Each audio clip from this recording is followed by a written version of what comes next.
చెప్తాము బిగ్గరగా హల్లెలూయా, హల్లెలూయా. Good Friday, Easter రెండు మంచి. గుడ్ ఫ్రైడే రోజు ఏడవాలి, ఫాస్టింగ్ ఉండాలి. ఈస్టర్ రోజు ఏం చేయాలి?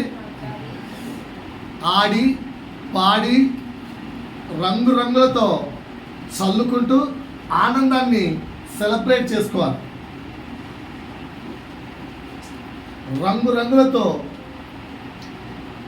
ఎందుకంటే ఆనందం రంగులమయం కదా, అలా సెలబ్రేట్ చేసుకోవాలి. కరెక్టా తప్ప? కరెక్టా తప్ప? కరెక్టా తప్ప? గుడ్ ఫ్రైడే ఏం చేయాలి? ఏడవాలి. ఈస్టర్ ఏం చేయాలి? జాయ్ సెలబ్రేట్ చేసుకోవాలి. కరెక్టేనా?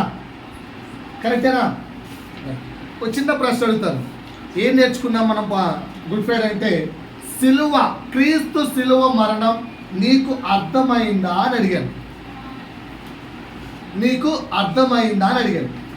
సో అర్థమై ఉంటే ఆ క్రీస్తు యొక్క సిలువ మరణం మనకి ఏం నేర్పిస్తుంది అంటే 10 అంశాలు. అందులో 5 అంశాలు నేను ఆల్రెడీ గుడ్ ఫ్రైడే రోజు చెప్పాను. మొదటి అంశం ఏంటంటే మనం ఎవరము? పాపులం. క్రీస్తు సిలువలో తన యొక్క ప్రాణమును పెట్టి మనం ఏం చేశాడు? పాపరహితులుగా మార్చాడు. మొదటి పాయింట్ ఏం చేశాడు? పాపరహితులుగా మార్చాడు. లేదా పాపుల మీద దేవుని యొక్క కోపం ఆల్రెడీ బయలుదేరింది. ఆ దేవుని కోపము నుండి మనల్ని రక్షించాడు, లేదా మళ్ళించాడు, లేదా విడిపించాడు. ఇది మొదటి పాయింట్. క్రీస్తు సిలువ మరణం మనకేమిచ్చింది? దేవుని కోపం నుండి వాడిని తప్పించి. రాసుకున్నారు కదా? రాసుకున్నారా? రెండో పాయింట్ ఏం చెప్పాను? క్రీస్తు తన సిలువ మరణం ద్వారా మనకు ఒక అంశాన్ని నేర్పిస్తున్నాడు. ఏంటది? You should be surrender. కంప్లీట్గా తండ్రి అయిన దేవునికి, కుమారుడైన ప్రభువునికి, పరిశుద్ధాత్ముడైన స్నేహితుడికి సరెండర్ అయిపోవాలి. మరలా వినండి. తండ్రి అయిన దేవునికి, కుమారుడైన ప్రభువుకు, పరిశుద్ధాత్ముడైన స్నేహితుడికి కంప్లీట్ సరెండర్ అనేది ఎవరు నేర్పిస్తున్నారు? క్రీస్తు తన యొక్క సిలువ మరణం ద్వారా మనకు నేర్పిస్తున్నారు. రెండో పాయింట్ రాసుకున్నారా? మూడో పాయింట్ ఏం చెప్పాను? క్రీస్తు తన సిలువ మరణం ద్వారా నిత్యము మనకు తోడుండే ఒక ఫ్రెండ్ని ఇచ్చేయలేడు. ఆయన చనిపోయి పైకి వెళ్తే కానీ ఇలా రాడు. అదే చెప్పాడు కదా, నేను పైకి వెళ్తే మీ కొరకు ఆదరణకర్తను వేడుకుంటాను, ఆయన మీకోసం వస్తాడు. ఆయన 1 రోజు 2 రోజులు మీకు తోడుగా ఉన్నాడు. ఎవర్ లాస్టింగ్ కదా, నిత్యము నీకు తోడుగా ఉంటాడు. ఇది క్రీస్తు శిలువ మరణం మనకి ఇచ్చిన బోనస్. క్రీస్తు శిలువ మరణం మనకి ఇచ్చిన బోనస్. ఏంటా బోనస్? ఎవర్ లాస్టింగ్ ఫ్రెండ్ని ఇచ్చాడు. Ever lasting friend. ఓకేనా? ఒకసారి ఫ్రెండ్షిప్ ఏదో మొత్తానికి విడిపోతున్నట్టు వచ్చింది. అప్పుడు నన్ను అడిగారు స్కూల్లో, అరే ఫ్రెండ్ గురించి ఏం రాస్తావు అని. అటు ఇటు చూసి ఒక వర్డ్ రాశాను. నాన్న బాగు డీపెస్ట్ లవ్ అవుతుందంటే అమ్మా నాన్నకు పిల్లల మీద ఉన్నది చాలా లోతైన ప్రేమ. ఆ లోతును ఎవరు కొలవలేరు, అంత లోతుగా ఉంటుంది వాళ్ళ ప్రేమ. ఓకేనా? మరి ఇంకా ద స్వీటెస్ట్ లవ్, బాగా తీయగా ఉన్న ప్రేమ అక్కది, తమ్ముళ్ళది, అన్నది, చెల్లది. చాలా స్వీట్గా ఉంటుంది. వాళ్ళకి ఎంత ప్రేమ ఉంటుందంటే అన్న మీద, తమ్ముళ్ళ మీద, అక్క మీద ఆ ప్రేమ వర్ణించలేము. We can't live. అది కొట్టుకుంటూ దాన్ని ఎక్స్పెక్ట్ చేస్తాను. ద స్వీటెస్ట్ లవ్ అంటారు వాటి. ఓకేనా? And dearest love and closest love ఎవరిది అంటే బైబిల్. చాలా క్లోజ్గా ఉంటుంది, చాలా నియరెస్ట్గా ఉంటుంది. కానీ వాళ్ళతో కూడా చెప్పుకోలేని కొన్ని ఉంటాయి. ఓకేనా? So deepest, sweetest, nearest and ఇంకా ఏదైనా వాటి అన్నీ కలిసిన ప్రేమ ఫ్రెండ్షిప్. ఫ్రెండ్ అలా రాయించారు ఒక రోజు అప్పట్లో. ఓకేనా? అలా నిత్యము నిలిచుండే ఫ్రెండ్ను దేవుడు మనకిచ్చాడు. ఆ ఫ్రెండ్ పేరే పరిశుద్ధాత్ముడు. ఆయన నువ్వు ఎంతగా అంటే ఇప్పుడు నేను చెప్పిన డీప్ నేను చెప్పిన స్వీట్, నేను చెప్పిన క్లోజ్ అన్నీ నువ్వు ఆయనలో చూడగలిగావు అనుకో, నిన్ను పరమున చేర్చువాడు ఆయన. పాయింట్ అర్థమైందా? రైట్. 4వ పాయింట్ ఏంటి? 4వ పాయింట్ ఏం చెప్పాను? క్రీస్తు తన శిలువ మరణం ద్వారా దూరంగా ఉన్న ఎవరు? మనం పాపులము, లేదా ఎవరు చెప్పాలి? ఇంకా అన్యాయస్తులు వాడు వాడచ్చు, ఇంకా అన్యజనులుగా ఉన్నాం, పరదేశులుగా ఉన్నాం, దూరస్తులుగా, పరదేశులుగా, అన్యజనులుగా, అన్యాయస్తులుగా ఉన్న మనల్ని క్రీస్తు తన శిలువ మరణం ద్వారా దగ్గర సమీపస్తులు చేశాడు. అంటే క్రీస్తు తన శిలువ మరణం ద్వారా మనల్ని కొన్నాడు. We became the god family. అది క్రీస్తు శిలువ మరణం మనకి ఇచ్చిన స్వాస్థ్యం అంటారు. అర్థమైందా పాయింట్? నెక్స్ట్ 5వ పాయింట్ ఏం నేర్పించాను? క్రీస్తు తన శిలువ మరణం ద్వారా పోరాటాన్ని నేర్పించాడు. రానున్న దినాల్లో అన్ని పోరాటాలే చెప్పారు. క్రైస్తవత్వం అంటేనే పోరాటం. క్రైస్తవత్వం అంటేనే పోరాటం. ఈవెన్ ఇంటిలో నువ్వు చర్చికి వెళ్తావంటే కూడా ఒప్పుకొని భర్తలు రాబోతున్న కాలాలు, నువ్వు చర్చికి వెళ్తావంటే కూడా సతాయించే భార్యలు, నువ్వు చర్చికి వెళ్తావంటే కూడా అప్పుడే పని కల్పించే అత్తలు, అంత కఠినమైన రోజులు రాబోతున్నాయి. బట్ పోరాటం క్రీస్తు శిలువ మరణం నేర్పించింది. నేను క్రీస్తు శిలువ మరణం అంటే I'm not saying about only death, I'm saying about total content, death to resurrection, పునరుత్థానంతో సహా ఆ శిలువ కాంటెంట్ అంతా కూడా మనకి ఇస్తున్న బహుమానం ఏంటంటే 5 పాయింట్లు చెప్పాను. ఈరోజు ఇంకొక 5 పాయింట్లు మీకు నేర్పించడానికి ఆసక్తిగా ఉన్నాను. 5 పాయింట్ల నుంచి 5 ప్రశ్నలు వేశాను.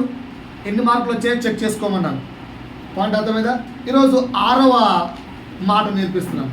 బాగా ధ్యానం చేయండి. క్రీస్తు తన శిలువ మరణం ద్వారా ఏం చేశాడు? క్రీస్తు తన శిలువ మరణం ద్వారా ఏం చేశాడు? యోహాను సువార్త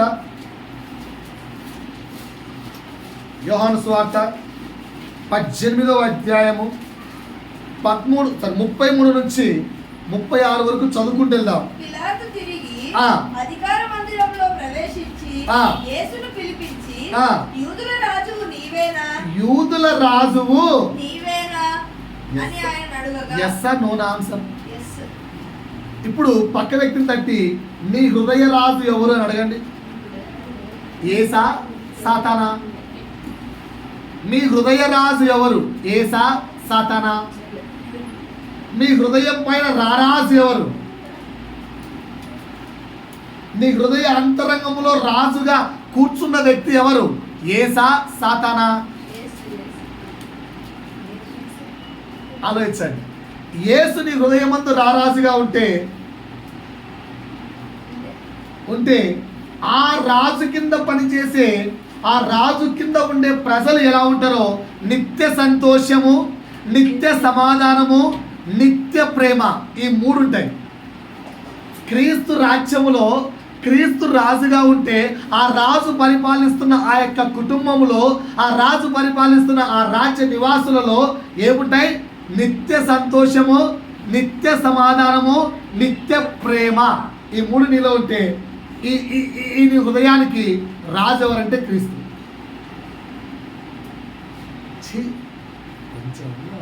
నేను కాదని చెప్పలేదండి, బట్ ప్రయత్నిస్తే యేసు నీ హృదయానికి రాజుగా నువ్వు చేసుకుంటే, క్రీస్తు శిలువలో మరణించడానికి కారణం ఏంటో తెలుసా? He want to become a king for your heart.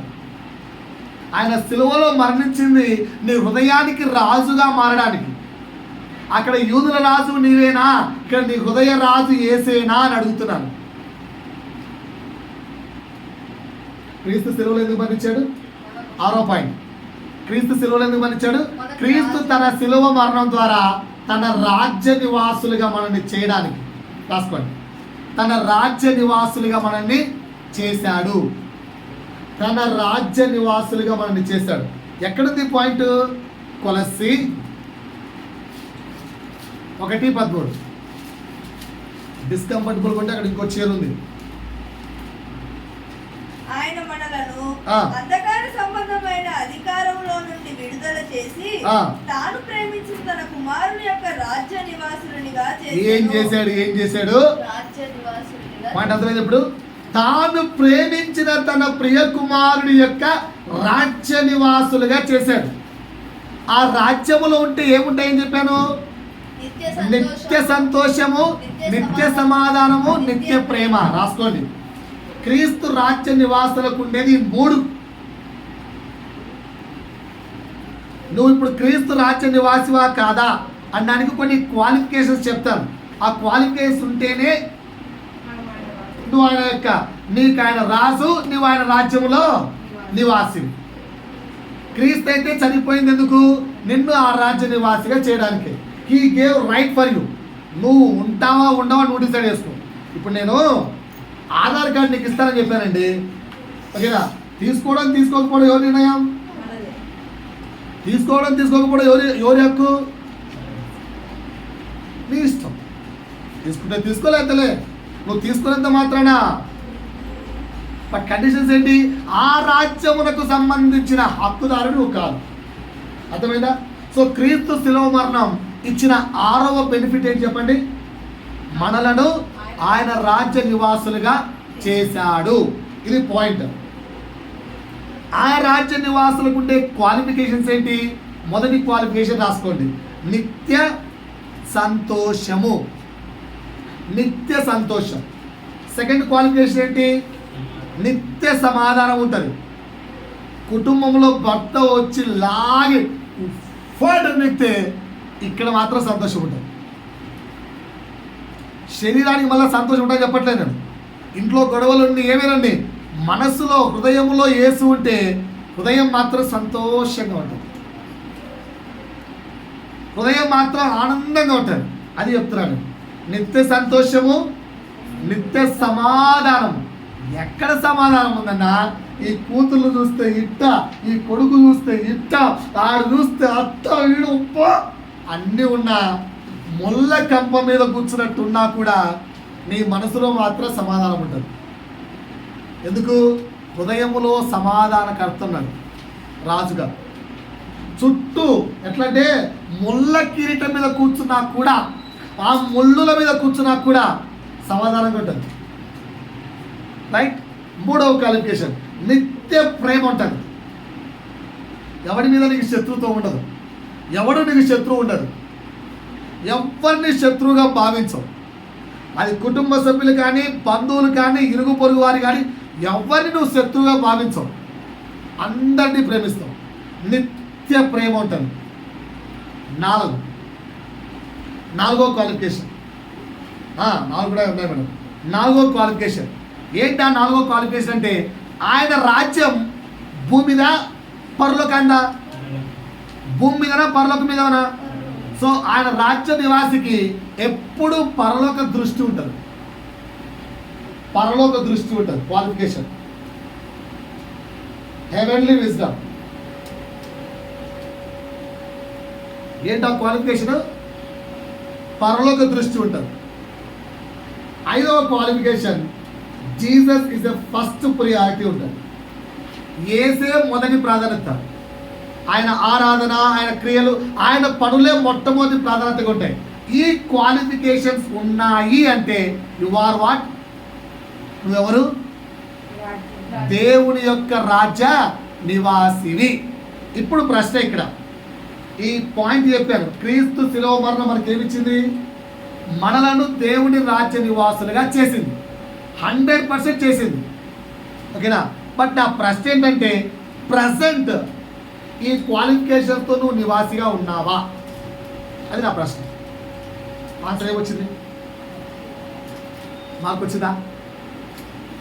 Present ఈ చెప్పిన 5 క్వాలిఫికేషన్స్తో నువ్వు దేవుని రాజ్య నివాసిగా జీవిస్తున్నావా అంటే ఏం చేయాలి? ఇప్పుడు మనం మార్చుకోవాలి. సో 6వ పాయింట్ అర్థమైందా? 6వ పాయింట్ ఏంటి? క్రీస్తు శిలువ మరణం మనకి ఏమిచ్చింది? ఆయన రాజ్య నివాసులుగా మనల్ని మార్చింది. నాతో చెప్పండి కొంచెం, నేను కూడా హ్యాపీగా ఫీల్ అవుతాను. దేవుడి మాట విశ్వాసులు చాలా అద్భుతంగా వింటున్నారని ఆశ కలుగుతుంది మాకు. రైట్.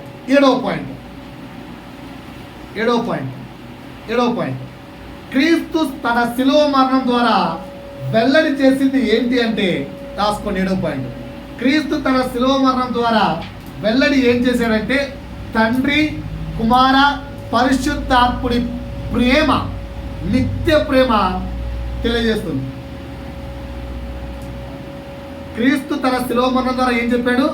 తండ్రి కుమార పరిశుద్ధాత్ముడి నిత్య ప్రేమను తెలియజేశాడు.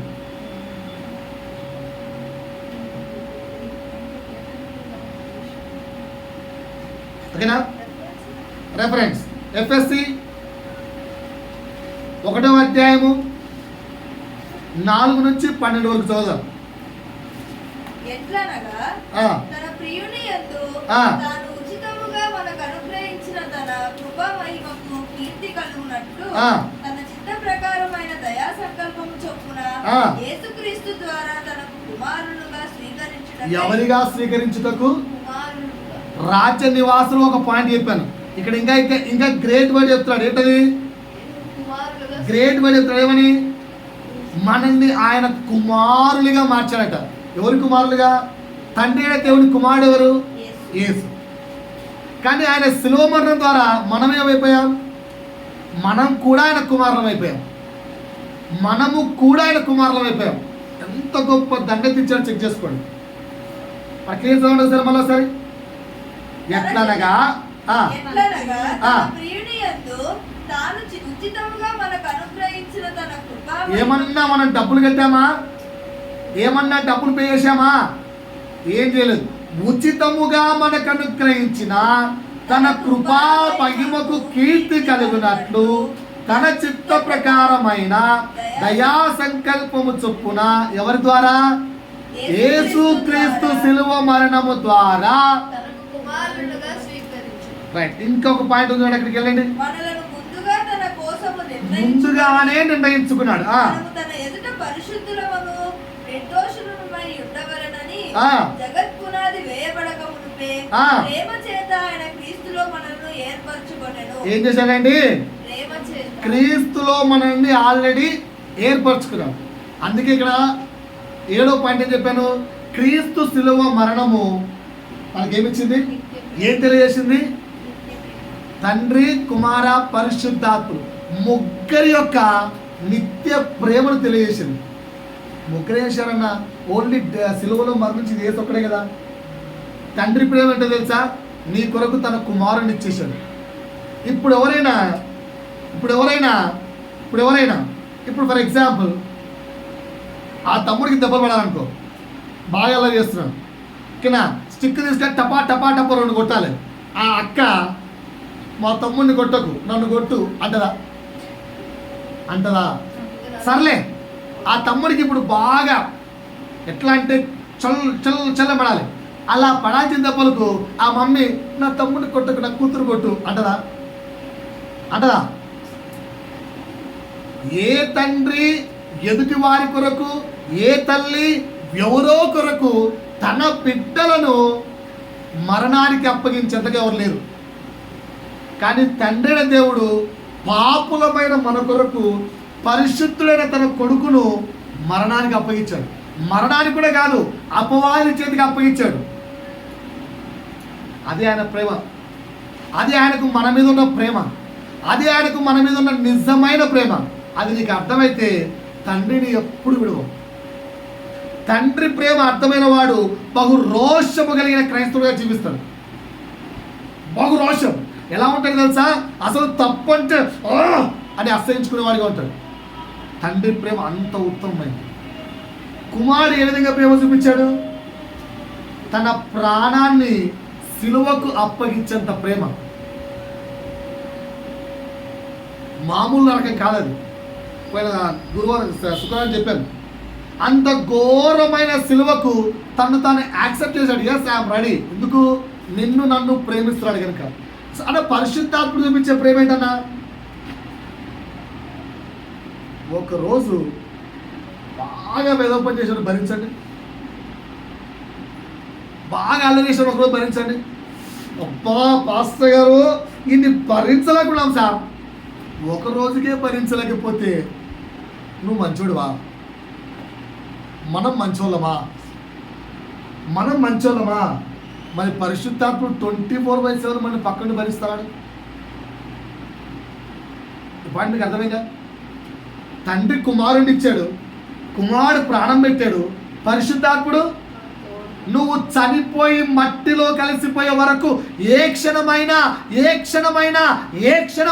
నా కుమారుడు నా కుమార్తె మారకపోతుందా అని చెప్పి నువ్వు పాపం చేస్తున్నా, తప్పు చేస్తున్నా, ఏం చేస్తున్నా హెచ్చరిస్తూ ముద్దాడుతూ కుమారుడా వద్దు, కుమార్తె వద్దు వద్దని ప్రతి క్షణము నిన్ను బ్రతిమాలుకుంటూ నువ్వు ఎన్ని తప్పులు చేస్తున్నా నీ పక్కనే నిలిచి ప్రేమిస్తున్నాడు, నీతో ఉండి ప్రేమిస్తున్నాడు, నిన్ను అంతగా ప్రేమిస్తున్నాడు పరిశుద్ధాత్ముడు. సో క్రీస్తు శిలువ మరణం మనకు తెలియజేసే 7వ మాట ఏం తెలుసా? తండ్రి కుమార పరిశుద్ధాత్ముడి యొక్క ఉత్తమమైన శ్రేష్టమైన నిత్యత్వపు ప్రేమ. ఇది నీకు అర్థమైతే నీకు గుడ్ ఫ్రైడే చేసిన అర్థమైనట్టు. ప్రేమ అర్థం కాకుండా సింపుల్గా ఏదో కొత్త బట్టలు వేసుకొని సెలబ్రేట్ చేసుకొని ఇంకా చేసుకొని బీదలకు దానాలు ఇచ్చి ఇవేది కాదండి. గుడ్ ఫ్రైడే ఈస్టర్ అంటే ఏంటో తెలుసా? ఆయన నిజమైన ప్రేమ నీకు అర్థం కావాలి. అర్థమైందా?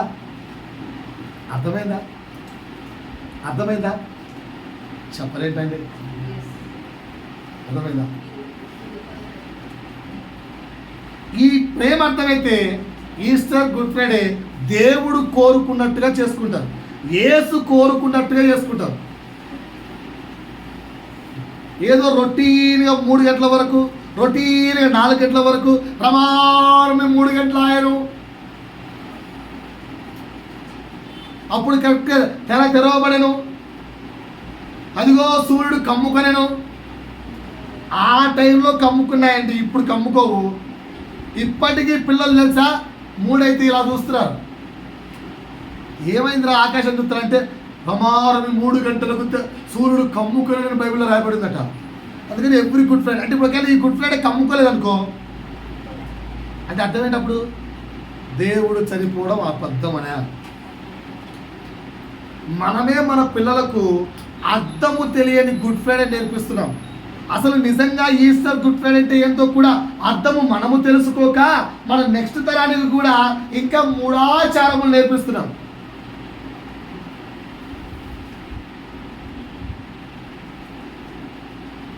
ఇప్పటికీ మన ఒక టీచర్ వస్తూ అంటుంది నాతో, అసలు 3 గంటలకు కరెక్ట్గా వర్షం పడింది, మొత్తం అంతా చీకటి కనిపించినట్టే అన్న. మారరా మీరిక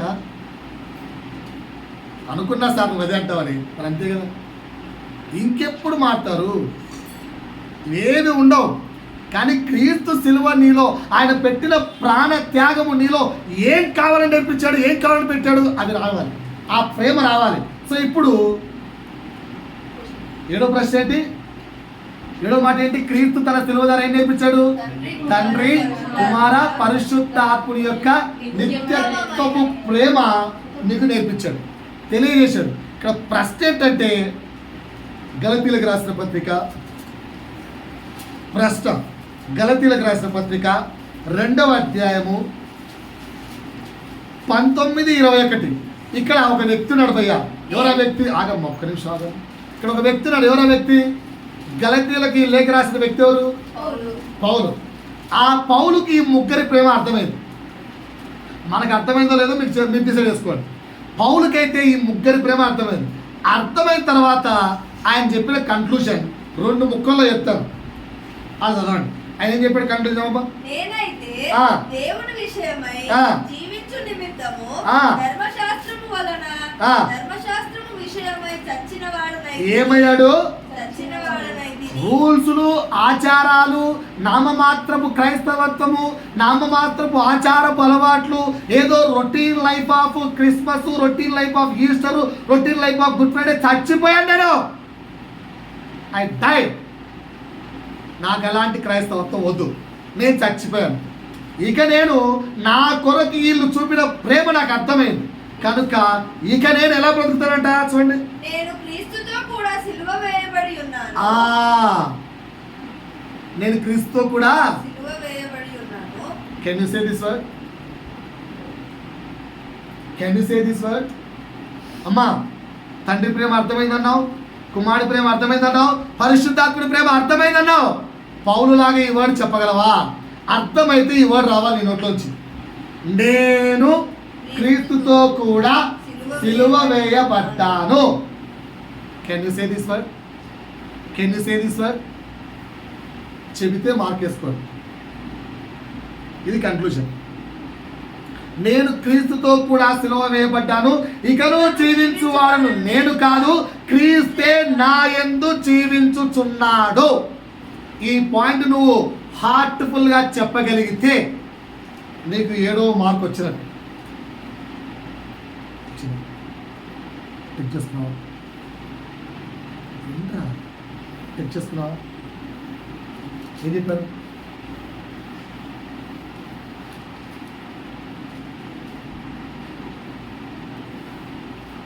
క్రీస్తుతో పాటు నేను కూడా సిలువ వేయబడతాను.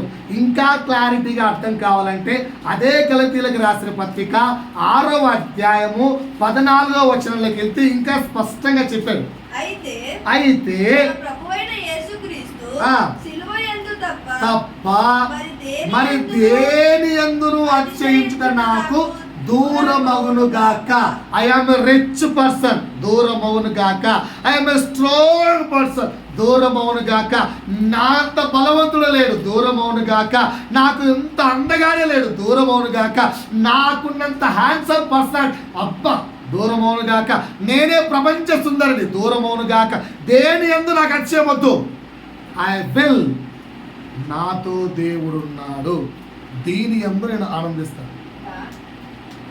దాన్ని కరెక్ట్గా చెప్పాడు. లోకమునకు నేను దాని వలన నాకు లోకమును, లోకమునకు నేనును సిలువ వేసుకున్నాను.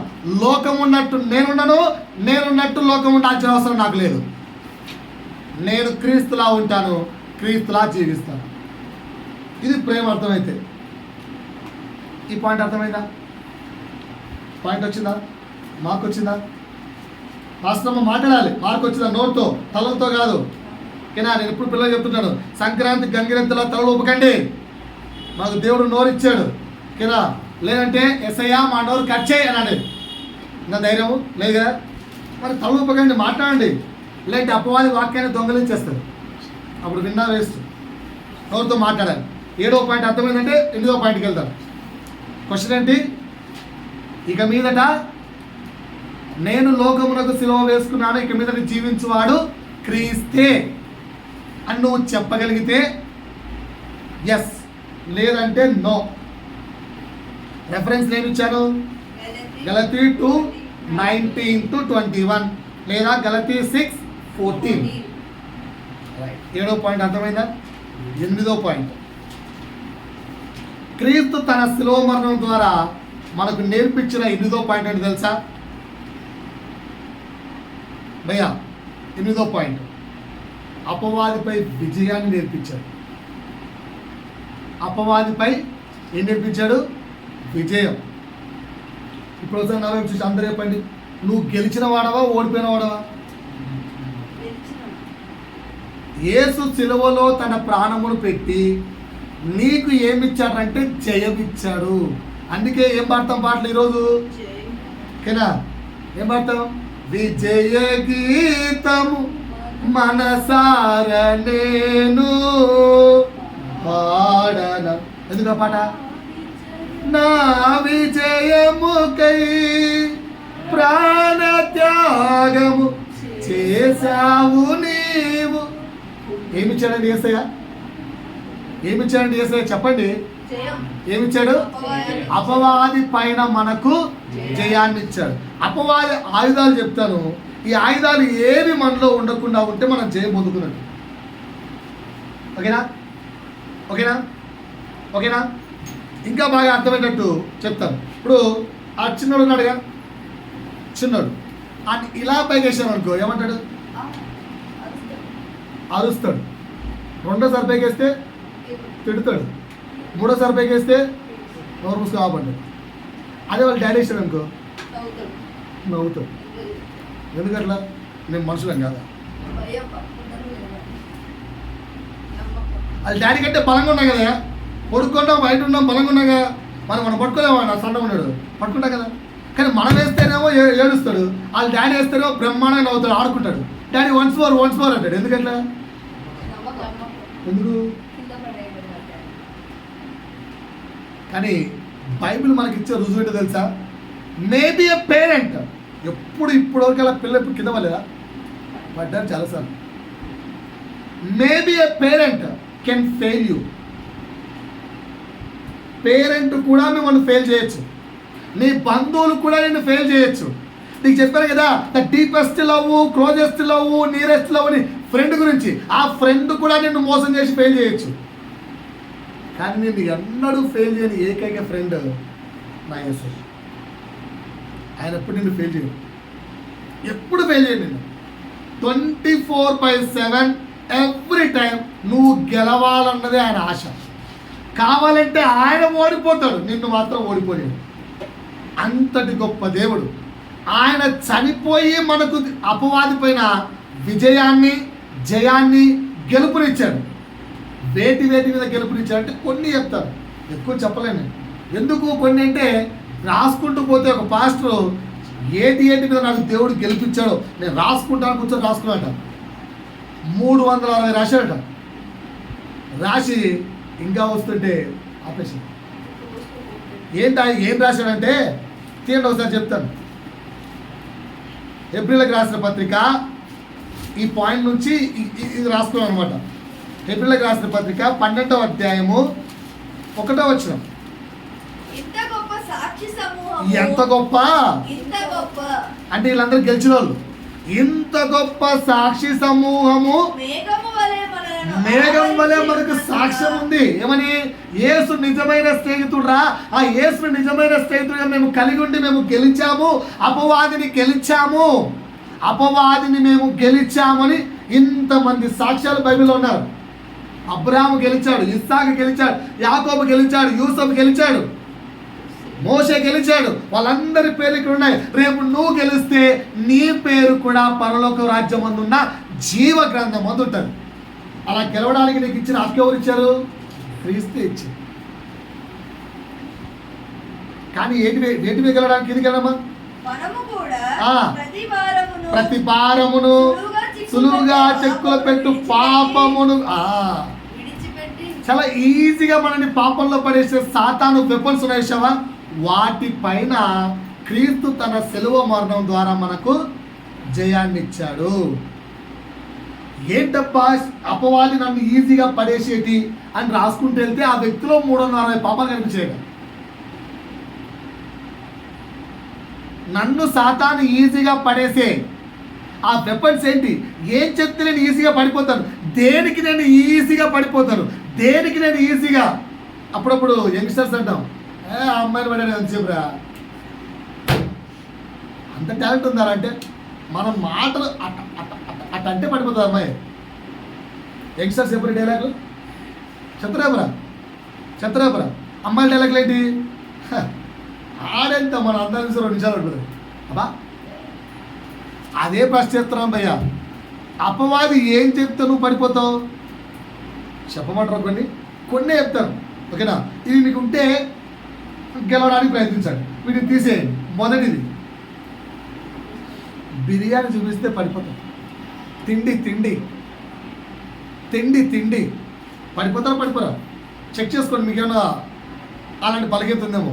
తిండిని కంట్రోల్ చేయలేదన్న అపవాది అలా తిండే వేసింది అనుకో, అమ్మేసుకుంటాను. నేను ఒక ప్లేట్ ఇడ్లీ కక్కు తోలి రౌడీగా మారిపోయాను. ఒక ప్లేట్ ఇడ్లీ అంటే నా రేంజ్ ఎంత, నా కాస్ట్ ఎంత? ప్లేట్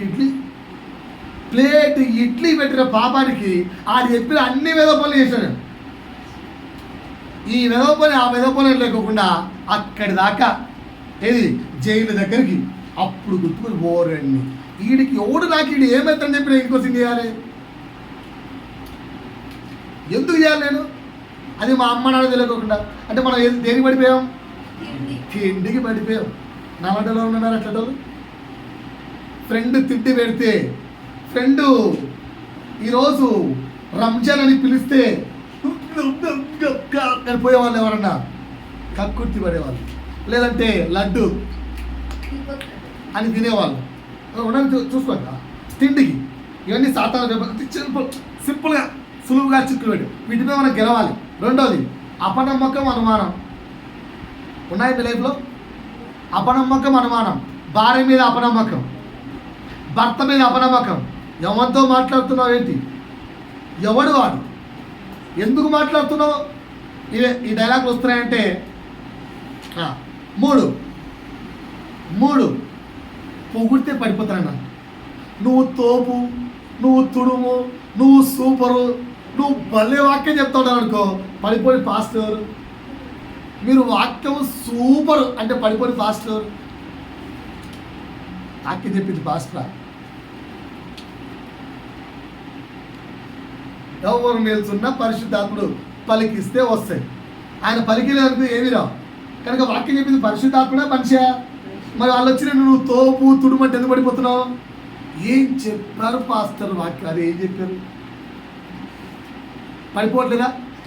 నువ్వు ప్రార్థన చేస్తే సిస్టర్, అబ్బా సిస్టర్ మీరు ప్రార్థన చేస్తే అట్లా మీరు చెయ్యండి, అలా రిలీఫ్ వచ్చేస్తుంది.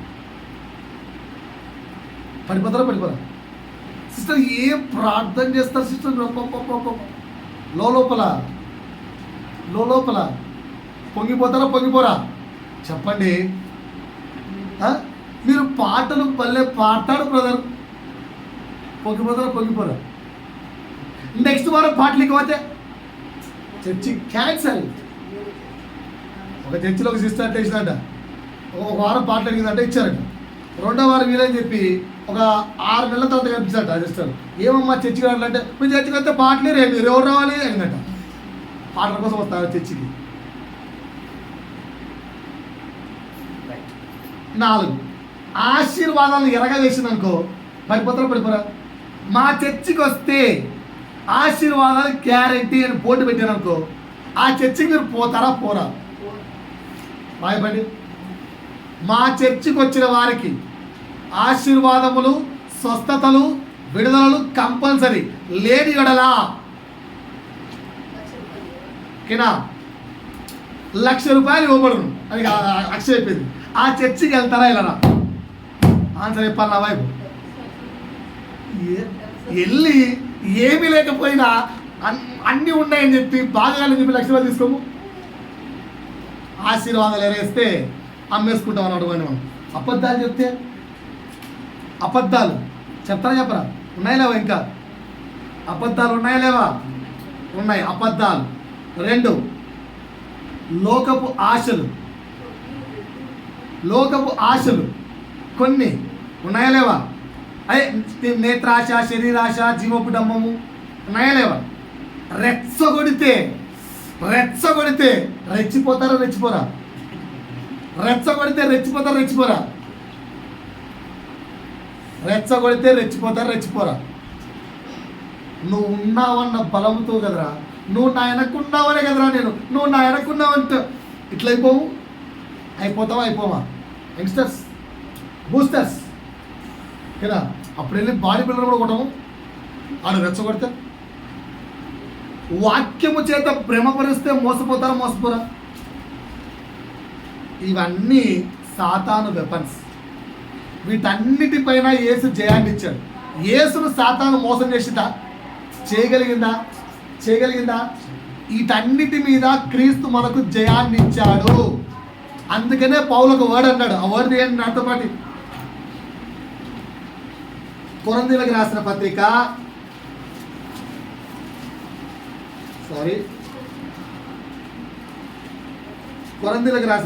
మొదటి పత్రిక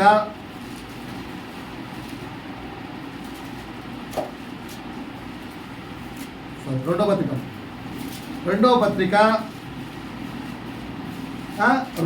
2వ అధ్యాయము 11వ వచనం చివరిలో ఒక మాట చూడండి. చివరిలో సాతాను తంత్రములను మనము ఎరగని వారము కాము. భయ్యా ఇవన్నీ సాతాను వెపన్స్ అని బైబిల్ నిండా రాసి ఉంది. బైబిల్ చదివితే ఇవన్నీ విషయాలు తెలుస్తాయి. సో ఆల్రెడీ దేవుడు మనకి ఈ వెపన్స్ మీద జయాన్ని ఇచ్చి తన శిలువ మరణం ద్వారా సాతాను శీఘ్రముగా తన పాదముల కింద అనగతొక్కి పెట్టుకున్నాడు. ఆల్రెడీ దేవుడు మనకేమిచ్చాడు? జయం. మరలా మోసపోకండి. 8వ పాయింట్ అర్థమైందా? ఏమిచ్చాడు? క్రీస్తు తన శిలువ మరణం ద్వారా అపవాది పైన మనకు జయం ఇచ్చాడు. పాయింట్ అర్థమైందా? అపవాది పైన మనకు జయం ఇచ్చాడు. పాయింట్ అర్థమైందా? ఇక్కడ ప్రశ్న ఏంటి? పొందుకున్నావా? జయాన్ని పొందుకున్నావా? నీకు నీకు గుడ్ ఫ్రైడే అర్థమైందా కాలేదనేది మార్క్స్. పొందుకున్నావా జయాన్ని? ఇప్పుడు చెప్పిన ఈ యొక్క చిలువుగా చుక్కులు పెట్టు ఇవన్నీ పాపాలు విడిచిపెట్టావా? మానేసావా? మానేస్తే జయం పొందుకున్నట్టు. మానేశారా? ఇక్కడ కూడా పాయింట్ రాలేదా? రైట్. 9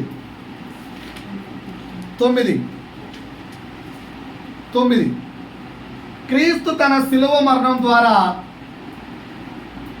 మనకు ప్రాణ స్నేహితుడైపోయాడు. మనకేమయ్యాడు? ప్రాణ స్నేహితుడు. ప్రాణ స్నేహితుడు ఎవరంటే తన కొరకు ప్రాణం పెట్టేవాడు ప్రాణ స్నేహితుడు. ఎవరంటే ప్రాణ స్నేహితుడు? మన కొరకు ప్రాణం పెట్టేవాడు ప్రాణ స్నేహితుడు. ఇప్పుడు నీ కొరకు ఎవరన్నా నీ ఫ్రెండ్ ప్రాణం పెట్టాడు అనుకో, ఏం చేస్తారు? 2 విషయాలు చేస్తాం. ఓకేనా? 2 విషయాలు చేస్తాం. నేను చెప్పినా మీరు చేస్తానంటే చేతుల పైకెత్తండి.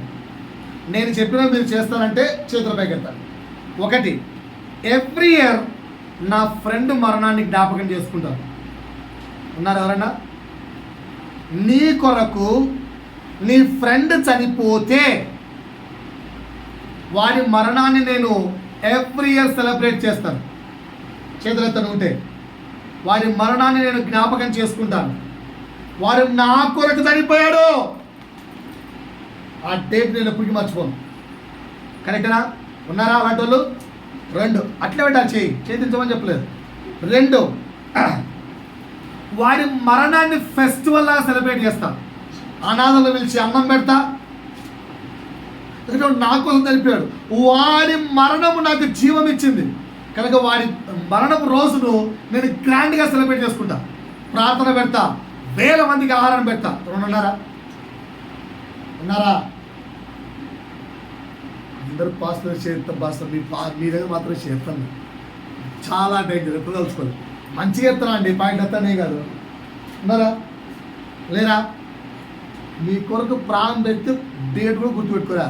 ఈవెన్ ప్రేరణ పెట్టుకోరా. ఆ రోజు అమ్మ చనిపోతేనేమో షష్ఠి పూర్తులకి ఇష్టమో ఏమంటారు జ్ఞాపకాంత కుడికలు పెట్టుకోవట్లే.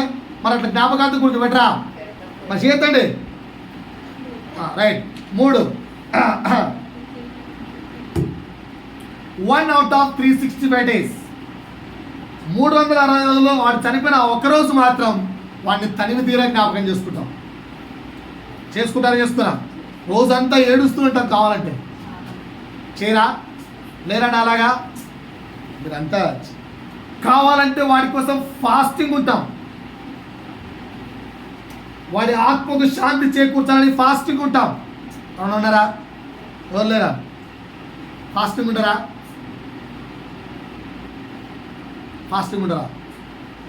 ఈరోజు ఒకవేళ ఫర్ ఎగ్జాంపుల్ ఏదో ఒక రోజు అమ్మో నాన్న చనిపోయిన రోజు అనుకో, ఆ రోజు 3 పూట్ల తింటారా? మనం తింటారు ఫాస్టింగ్ కదా. రైట్. వదిలేండి. ఆయన మరణానికి సానుభూతి చూపిస్తాం. నా ఫ్రెండ్ రా నా కోసం చనిపోడు అని దుఃఖపడతాం, ఏడుస్తాం. ఏడవరా? ఏంటండి మరి ఇట్లా తయారయ్యారు? ఏడుస్తారా ఏడవరా? చనిపోయిన రోజు చెప్పండి ఏదోటి. ఏడుస్తారా? సానుభూతి చూపిరా? సర్లే, చనిపోయే రోజు చెప్పండి. చనిపోయిన తర్వాత ఆఫ్టర్ 1 year చనిపోయే రోజన్నా సానుభూతి చూపిస్తారా? అలానే చెప్పండి. చనిపోయే రోజు లూకాసు వార్త 23, 27, 28 కాదమ్మా. లూకాసు వార్త 23 లాజరు యోహాను వార్తలో ఉంటాడు. గొప్ప జనసమూహమును ఆయనను గూర్చి రొమ్ము కొట్టుకొనుచుండగా దుఃఖించుచున్న చాలా స్త్రీలను చూచి ఎంత ప్రేమ మీకు నా పైన అని యేసు ఏడ్చాడు. అలా రాయబడ్డాడా? దుఃఖించుచున్న స్త్రీలను చూచి నీకెంత ప్రేమ నేనంటే అయ్యో అయ్యో అన్నాడు యేసయ్య. ఏమన్నాడు? ఏడ్చింది చాలు యెరూషలేము కుమార్తెలారా, యెరూషలేము కుమార్తెలారా, నా నిమిత్తము ఏడవకుడి. నా నిమిత్తం ఏడవకండి. మీ నిమిత్తమును మీ పిల్లల నిమిత్తమును యేసుకు ఏడవుడి. సానుభూతి వద్దు. నీ స్థానములో మరణించిన యేసుకి ఏమొద్దు? నీ సానుభూతి వద్దు, నీ మార్పు కావాలి. మరి మీరందరూ చదివిస్తారు ఏడుస్తామని ఇప్పుడంటే కదా మా రోజు అయితే ఏడుస్తామని ఇక్కడ ఆ రోజే రైట్. సరే, సిలువ మాటలు ధ్యానిస్తారా? గుడ్ ఫ్రైడే అంటే కదా. ఓకేనా? నేను మా వాళ్ళకి ఫోన్ చేసి అడిగారు ఏం చేశారు రాని. ఒక మాట ఒకరు, ఒక మాట ఒకరు, ఒక మాట ఒకరు, ఒక మాట ఒకరు ధ్యానించారంట 3:30 వరకు. రమారవి 3 గంటలకు ధ్యానించారేమో మరి మరి తెలియదు. 3 గంటల వరకు ప్రేయర్. ఆ పక్కనే ఇంకో వ్యక్తి ఫోన్ చేసి ఇలా ప్రేయర్ ఏమో సచ్చినట్టు నేను 3 గంటల వరకు అన్నంలో కూడా పెట్టారు ఎండలో అని ఇంకో వ్యక్తి ఫోను. మొగుడేమో ఎండలో ఉన్నాయట, వీళ్ళేమో చర్చికి వెళ్ళి 3:30 వరకు ప్రార్థనలో కూర్చున్నారు. ఏమంటే సిలువ ధ్యానం.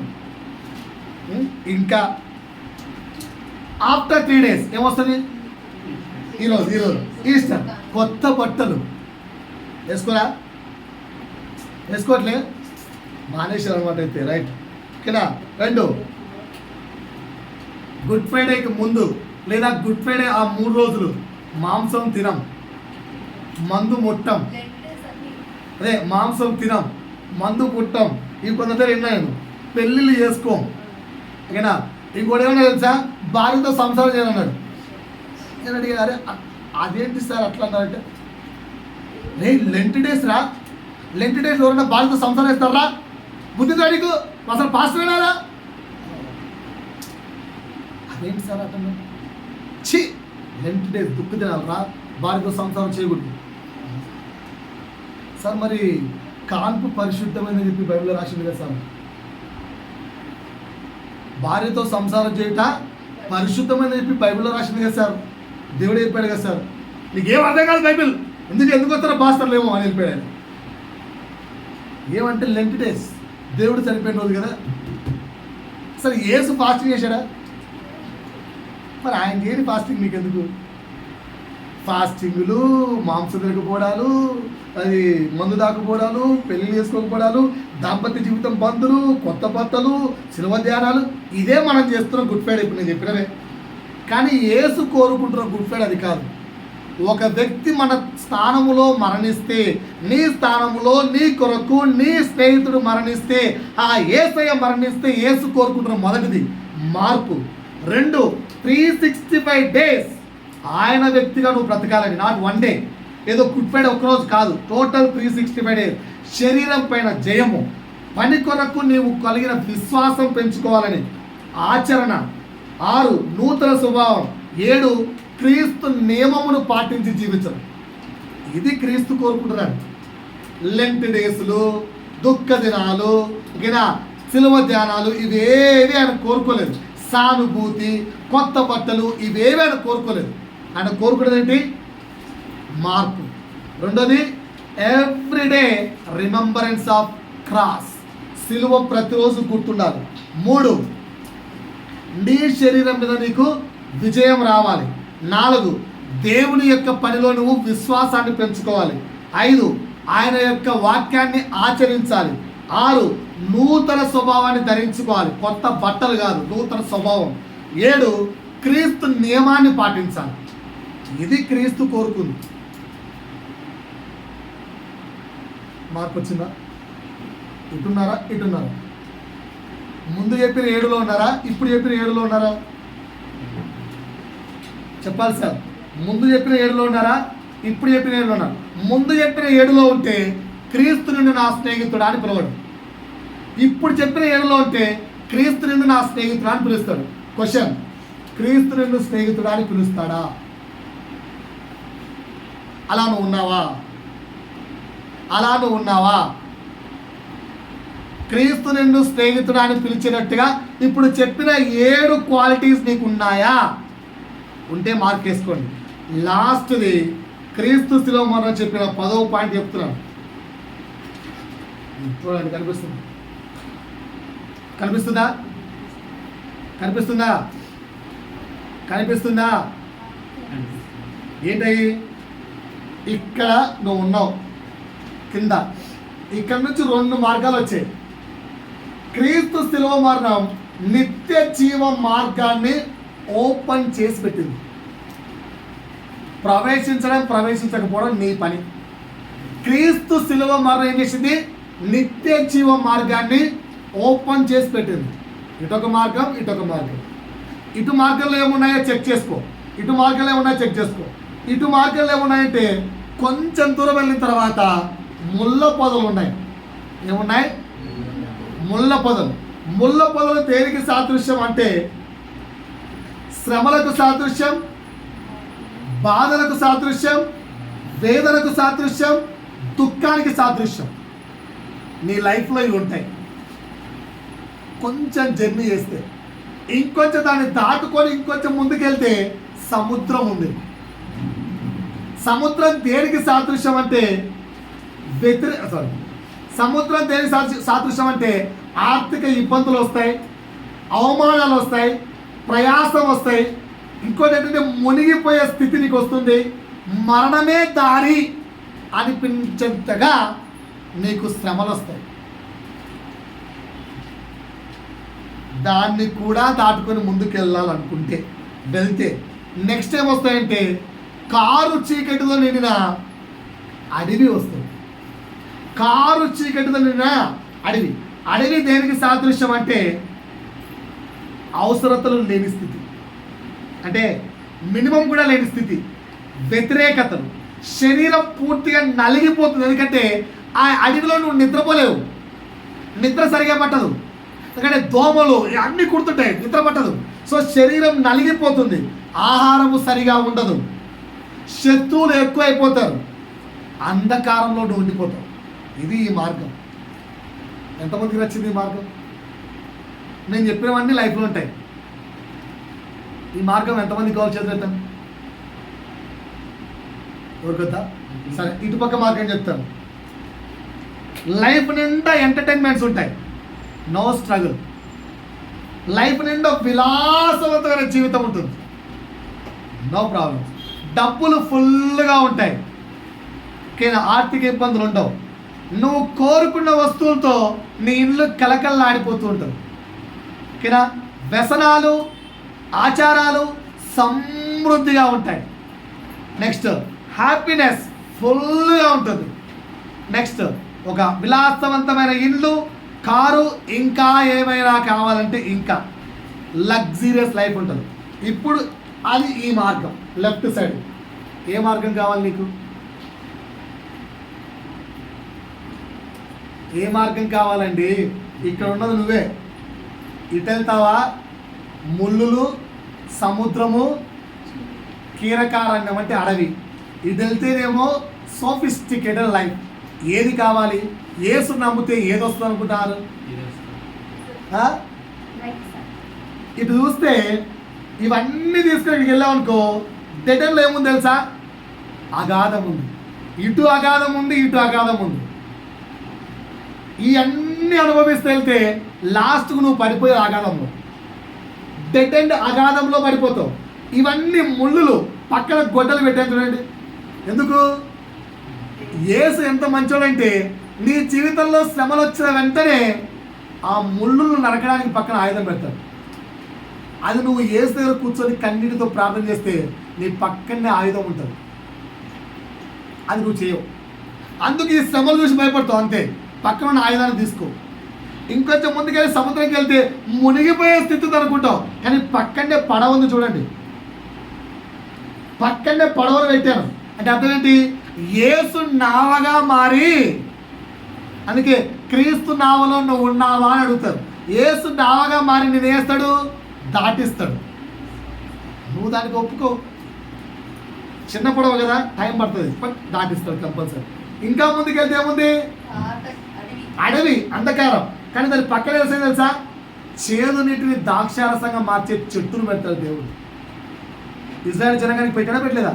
అట్ ద సేమ్ టైం తానే వెలుగు స్తంభముగాను, ఎలా వచ్చింది వారితో పాటు 40 సంవత్సరాలు అగ్ని స్తంభమై మేఘస్తంభమై వారికి 40 సంవత్సరాలు తోడుగా నడిచాడు. ఇక్కడ చీకటి అన్నాడు, పక్కన వెలిగించే దేవుడు అంటే చీకటి వస్తుందండి.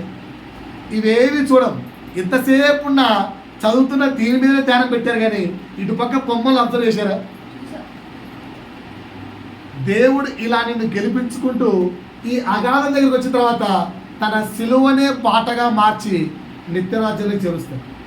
అందుకు క్రీస్తు తన సిలువ మరణం ద్వారా ఏం చేశాడు? నిత్య జీవానికి మార్గాన్ని ఓపెన్ చేశాడు. అర్థమైతే ఈ మార్గంలో రండి. అగాధం వచ్చినప్పుడు ఆ సిలువ నీకు మార్గంగా మారి పరలోక రాజ్యం చేరుస్తాడు. ఇక్కడ ప్రశ్న, ఎటువైపు నీ ప్రయాణం? ఇటా అని అడిగాను, మరలా అడుగుతున్నాను. ఎటువైపు నీ ప్రయాణం? ఇటు యేసు వైపా, ఇటు లోకం వైపా? ఎటుందండి నీ ప్రయాణం?